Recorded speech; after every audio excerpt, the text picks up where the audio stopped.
মেদৰদাৰী যুৱ সংঘৰ আদৰণীয় পদক্ষেপ বুঢ়া বুঢ়ীৰ গৰাখহনীয়াগ্ৰস্ত কেইবাটাও পৰিয়াললৈ আগবঢ়ালে কিছু খাদ্য সামগ্ৰী। মেদৰদাৰী যুৱ সংঘৰ সভাপতি ছফিকুল খান ওৰফে আবুল খানৰ নিৰ্দেশত মেদৰদাৰী যুৱ সংঘৰ এটা সঁজাতি দলে ঐতিহাসিক বুঢ়া বুঢ়ীৰ দাঁতিকাষৰীয়া পুথিয়া গাঁৱৰ কেইবাটাও খহনীয়াগ্ৰস্ত পৰিয়ালক কিছু সকাহ দিয়াৰ বাবে কিছু খাদ্য সামগ্ৰী বিতৰণ কৰে। কেইবাদিনো ধৰি ব্ৰহ্মপুত্ৰ নদীৰ গৰাখহনীয়াৰ তাণ্ডৱত পুথিয়া গাঁৱৰ কেইবাটাও দুখীয়া পৰিয়াল যথেষ্ট ক্ষতিগ্ৰস্ত হৈছে।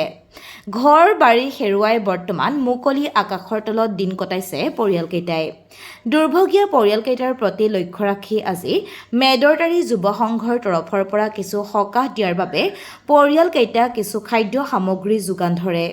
লগতে সঁজাতি দলটোৱে দীৰ্ঘদিন ধৰি গৰাখহনীয়া হৈ থকা অঞ্চলটোত স্থায়ী প্ৰতিৰোধৰ বাবে বিভাগীয় মন্ত্ৰীক দাবী জনায়। আনন্দিত হৈছোঁ যে আমাৰ ডাঙৰ ডাঙৰ নেতাবিলাক আহিল, আমাৰ ৰফিকুল ছাৰ আহিল, ৰকিবুল ইছলাম সাংসদ আহিল, আফতাব মোল্লা আহিল, অজিজ চৌধুৰী আহিল, বিভাগীয় কৰ্তৃপক্ষ আহিল, আহি আমাক কোনো সহায় নকৰিলে। আমাৰ ল'ৰা ছোৱালীৰ মুখৰ পিনে চাই মানে কোনো খাদ্য সামগ্ৰী আমাক সহায় নকৰিলে। কিন্তু আমি ধন্যবাদ জনাইছোঁ মেদৰদাৰী বজাৰৰ যুৱ সংঘৰ সভাপতি ছফিকুল ইছলাম খানৰ উদ্যোগত আমাৰ এই ৫টা-৬টা পৰিয়ালক যিখিনি খাদ্য সামগ্ৰী আগবঢ়াইছে আমি নথৈ আনন্দিত হৈছোঁ। এওঁলোকক আমি আৰু আশীৰ্বাদ কৰিছোঁ, দোৱা কৰিছোঁ এওঁলোক যাতে আগবাঢ়ি যায়, দুখীয়াৰ কাষত যাতে এওঁলোকে থিয় হ'ব পাৰে, তাৰ কাৰণে আমি এওঁলোকক অশেষ ধন্যবাদ জনাইছোঁ। পৰ্যাপ্ত যদিও নহয়, কিঞ্চিত যদি আগবঢ়াইছে এই ল'ৰাবিলাকে যিখিনি আগবঢ়াইছে 5 কেজি চাউলে হওক, এইখিনি আমাৰ কাৰণে বৰ্তমানৰ কাৰণে আমাৰ কাৰণে যথেষ্ট। আমি আনন্দিত হৈছোঁ। ডাঙৰ ডাঙৰ নেতাবিলাক আমাক কোনো সহায় নকৰিলে। এইখিনি আমাৰ কথা। হয়, পৰিয়ালকেইটা বহুত অসুবিধাত আছে, তেওঁলোকে বহুত কষ্টত আছে। সেইকাৰণে আমি মেদৰদাৰী যুৱ সংঘৰ উদ্যোগত আমি যি পৰিমাণ পাইছোঁ তেওঁলোকক আমি সহায় সহযোগিতা কৰিলোঁ। আৰু আপোনাৰ আমাৰ যিবিলাক নেতা আছে, MLA, তাৰপিছত আপোনাৰ MP, তেওঁলোকে কোনো সহায় কৰা নাই।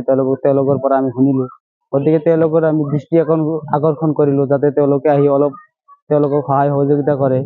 আৰু বিশেষকৈ আমাৰ মেদৰদাৰী যুৱ সংঘৰ সভাপতি ছফিকুল খানক আমি আমাৰ অন্তৰৰ পৰা ধন্যবাদ জ্ঞাপন কৰিছোঁ। তেওঁ সদায় দুখীয়াৰ কাষত এনেকৈ থাকে, আমি অনাগত দিনতো দেখিছোঁ।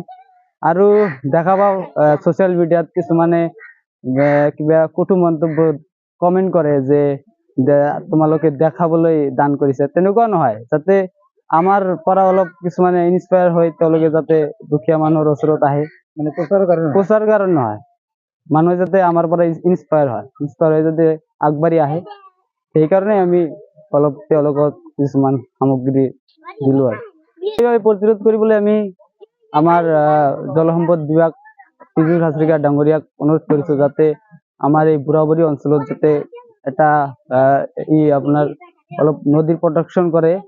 আৰু আমাৰ ডক্টৰ হিমন্ত বিশ্ব শৰ্মা ডাঙৰীয়া আছে, তেখেতে যাতে আমাৰ এই অঞ্চলখন অলপ ৰক্ষা কৰে, কিয়নো এইখন ঠাই যদি ভাঙি যায় আমাৰ এই অত্ৰ অঞ্চলখন একদম বিনষ্ট হৈ যাব। যুৱ সংঘৰ এখন সজাতি দলে এই গৰাখহনীয়াত যিসকলৰ ঘৰ বাৰী ভাঙি তেওঁলোকে কেম্প কৰি আছে, ইয়াতে আহি তেওঁলোকৰ বুজ ল'লে। আৰু আমাৰ মেদৰদাৰী যুৱ সংঘৰ সভাপতিৰ ছফিকুল ইছলাম খান ওৰফে আবুল, তেখেতৰ নিৰ্দেশ মৰ্মে কিছু আমি খাদ্য সামগ্ৰী তেওঁলোকক সহায় কৰিলোঁ। আৰু আশা কৰোঁ আমি আৰু তাতকৈ বেছি দিব পাৰোঁ।